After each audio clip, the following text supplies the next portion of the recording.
Bismillahirrahmanirrahim. Assalamualaikum warahmatullahi wabarakatuh.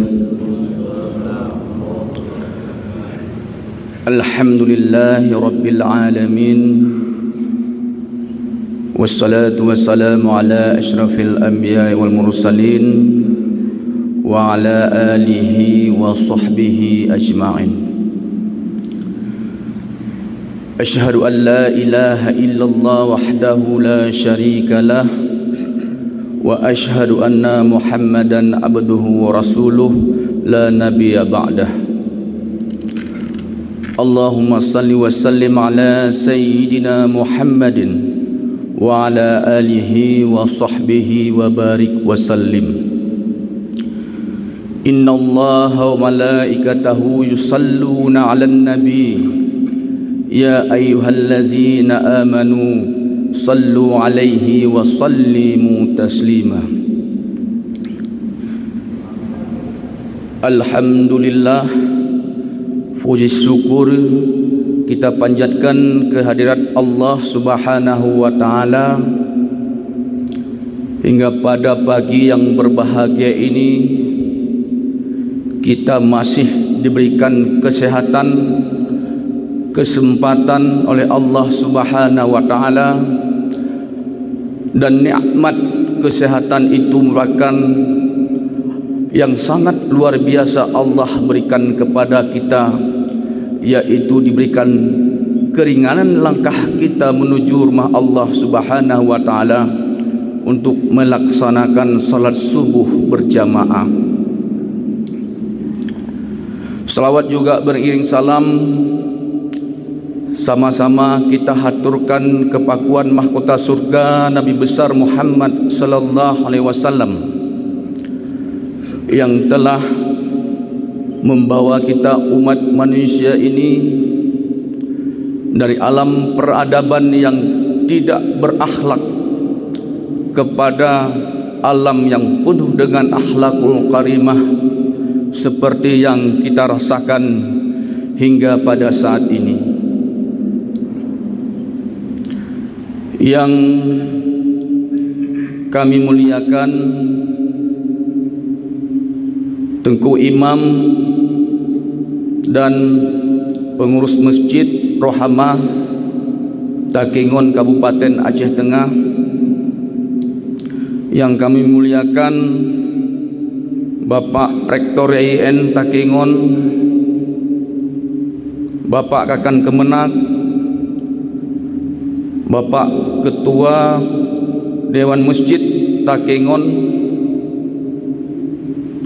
kaum muslimin, kaum muslimat, jamaah subuh yang dirahmati Allah, serta pemirsa RRI cabang Takengon yang senantiasa Allah berikan keselamatan baik dunia maupun akhirat.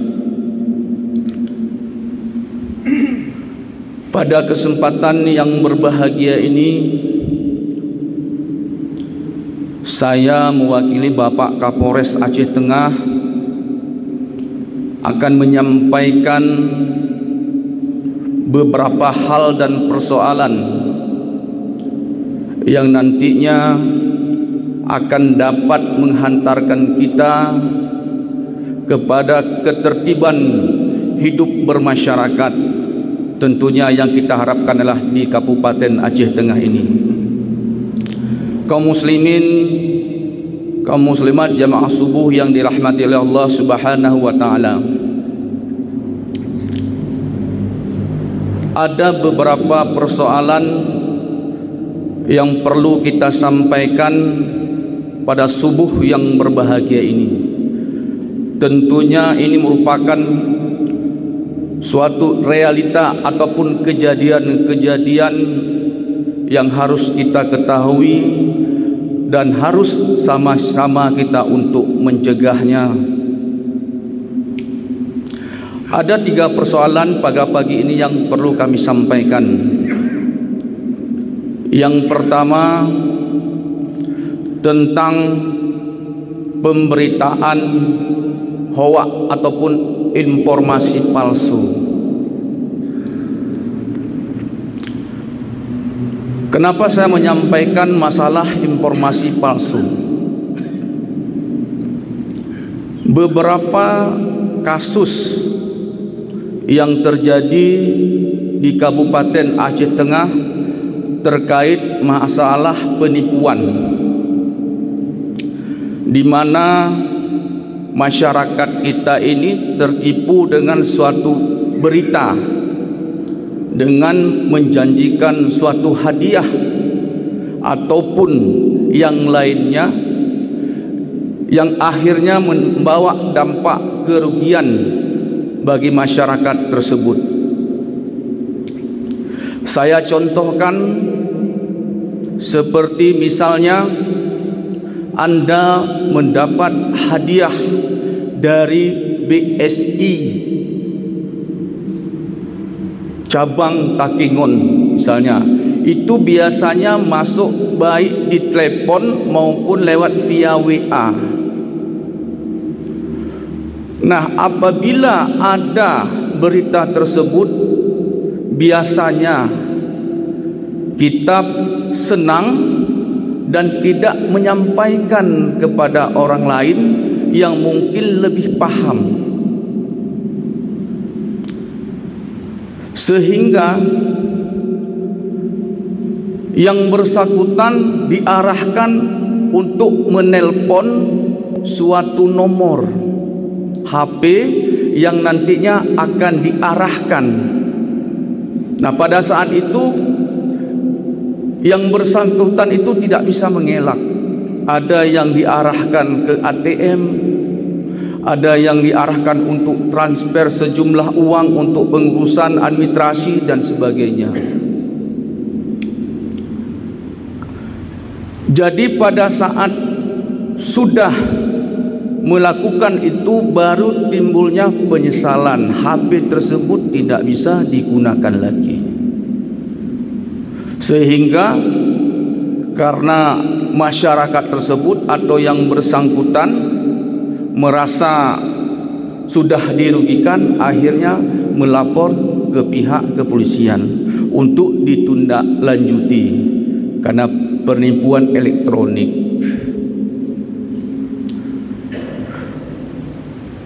Pada kesempatan ini saya sampaikan, apabila bapak-bapak, ibu-ibu, kaum muslimin muslimat yang berbahagia, ada informasi terkait apapun juga, lakukan cross check dulu, teliti dulu, tenangkan diri, sehingga tidak buru-buru dalam mengambil suatu keputusan. Apabila menyangkut dengan masalah bank, silahkan datang ke bank, konfirmasi, tanyakan apakah benar saya mendapatkan hadiah. Dan apabila misalnya ada hal-hal lain, tanyakan kepada kerabat, sanak pemilik, ataupun ada teman, baik itu di kepolisian maupun instansi lain, tentang kebenaran suatu berita tersebut,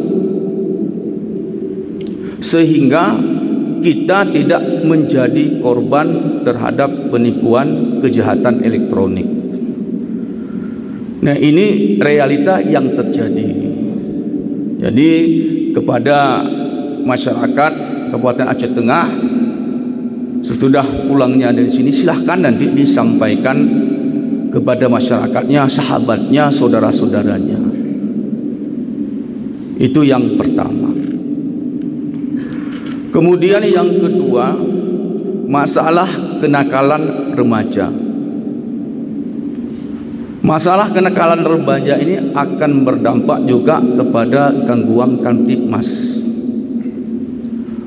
Berbagai aktivitas remaja yang dilaksanakan ataupun dikerjakan tidak dikontrol, diawasi ataupun dikendalikan oleh orang tuanya ataupun saudara-saudaranya. Kita di sini ada beberapa kejadian yang pernah terjadi, baik itu masalah adanya kelompok geng, kemudian balap liar, dan juga masalah kalwat. Yang paling tinggi di antara itulah masalah kalwat, akibat daripada pergaulan bebas. Nah, ini semua menjadi tanggung jawab kita semua. Bagaimana cara kita untuk mencegah, mengawasi dan mengendalikan, baik itu di rumah, di lingkungan maupun di sekolah. Kalau di rumah kita senantiasa mengawasi kemana anak kita akan pergi, apa yang dilakukan, bersama siapa dia pergi. Kita harus mengetahuinya. Karena kalau di rumah itu pergi sendiri, ternyata pas di persimpangan pergi berdua, baik itu bersama kawan maupun bersama lawan jenis. Kemudian kita menguasai dari segi berpakaian anak kita. Boleh mungkin bapak-bapak kaum muslimin muslimat yang berbahagia, silahkan dilihat. Dan sebagian silahkan lihat bila sore hari jam 5, apakah di situ ada anak kita, saudara kita, cucu kita. Di situ bisa kita lihat secara berpasang-pasangan, bukan muhrimnya. Nah, ini terjadi. Apa terjadi selanjutnya apabila dibiarkan terus seperti ini? Memang pada intinya suka sama suka. Tetapi di saat terjadi sesuatu, lari dari tanggung jawab. Kemana larinya? Melaporkan ke pihak kepolisian untuk ditindaklanjuti telah terjadinya perbuatan asusila. Nah, ini benar-benar harus bisa kita waspadai. Nah, ini akan berdampak kepada baik kehidupan sosial, masa depannya maupun psikologisnya. Kaum muslimin, kaum muslimat jamaah subuh yang dirahmati Allah Subhanahu wa taala. Kemudian yang ketiga adalah masalah narkoba. Narkoba juga dampaknya cukup besar terhadap terjadinya peristiwa gangguan kamtipmas, di mana seorang yang menggunakan narkoba itu dia diambang kesadaran. Apapun yang dilakukannya dia tidak sadar akibat pengaruh dari narkoba yang digunakan, baik itu dalam bentuk sabu, ganja maupun minuman keras. Dampaknya hampir sama, dia menyerang saraf sehingga tidak bisa berpikir dengan normal. Di saat yang bersangkutan ketergantungan sehingga selalu harus mensuplai ke tubuhnya barang-barang haram tersebut. Apabila tidak terpenuhi, apa yang terjadi? Dia akan melakukan pencurian, akan melakukan penganiayaan, bagi yang sudah berkeluarga akan melakukan KDRT dan sebagainya. Bisa saja akan melakukan suatu peristiwa yaitu pembunuhan. Dan itu terjadi. Seorang anak membunuh ibunya gara-gara tidak diberikan uang untuk membeli sabu. Itu terjadi, tapi bukan di tempat kita, tapi di tempat lain. Itu terjadi. Jadi untuk itu, mari sama-sama ya, kita menjaga masyarakat kita, menjaga saudara-saudara kita, menjaga anak-anak kita, menjaga handai tolan kita, supaya dijauhi daripada tiga persoalan tersebut. Apabila itu sudah bisa kita cegah, insya Allah kita akan melangkah ke depan. Pasti namanya hidup ini pasti ada persoalan-persoalan lain yang harus kita hadapi dan kita lalui. Mungkin ini saja kaum muslimin, kaum muslimat yang dirahmati oleh Allah SWT yang dapat kami sampaikan. Mudah-mudahan ini dapat mendatangkan manfaat bagi kita semua, tentunya bagi kaum muslimin, kaum muslimat, jamaah subuh yang dirahmati Allah, bagi pemirsa sekalian dan seluruh masyarakat Kabupaten Aceh Tengah. Kita berdoa kepada Allah supaya kita selalu dilindungi oleh Allah SWT, diberikan rahmat dan hidayahnya sehingga kita menjadi orang-orang yang bertakwa dan dimasukkan dalam surganya Allah Subhanahu wa taala. Hadanallah wa iyyakum ajma'in, wabillahi taufiq wal hidayah. Assalamualaikum warahmatullahi wabarakatuh.